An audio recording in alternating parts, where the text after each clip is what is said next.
Le procès des commanditaires et assassins présumés de Martínez Zogo est sur le point de reprendre, et il promet d'être rempli de tensions et d'émotions.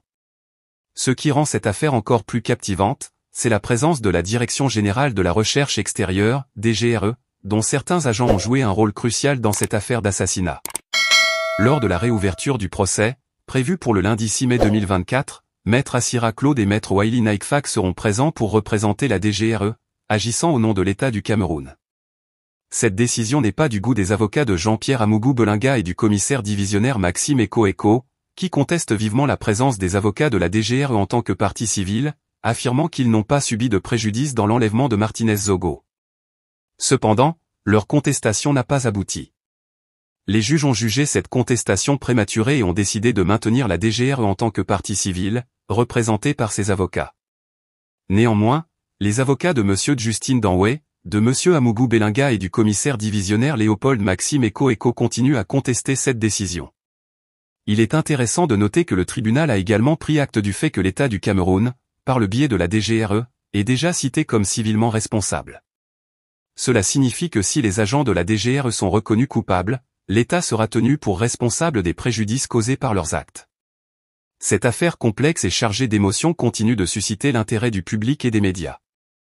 Les développements récents du procès promettent d'ajouter une nouvelle couche de tension et de drame à cette affaire déjà captivante.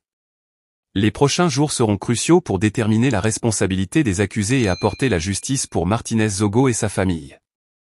Si les agents de la DGRE sont reconnus coupables dans le procès de l'assassinat de Martínez Zogo, cela aurait des implications significatives pour l'État du Cameroun. Dans l'article, il est mentionné que l'État est déjà cité comme civilement responsable, ce qui signifie qu'il serait tenu pour responsable des préjudices causés par les actes des agents de la DGRE. En tant que civilement responsable, l'État du Cameroun pourrait être tenu de réparer les dommages causés à la famille de Martínez Zogo et à d'autres parties affectées. Cela pourrait inclure des compensations financières pour les pertes subies, ainsi que des mesures de réparation pour soulager la douleur et la souffrance causées. De plus, cela pourrait également avoir un impact sur la réputation et la crédibilité de l'État. Si les agents de la DGRE sont reconnus coupables, cela soulèverait des questions sur la supervision et la responsabilité de l'État dans les actions de ces agences de renseignement.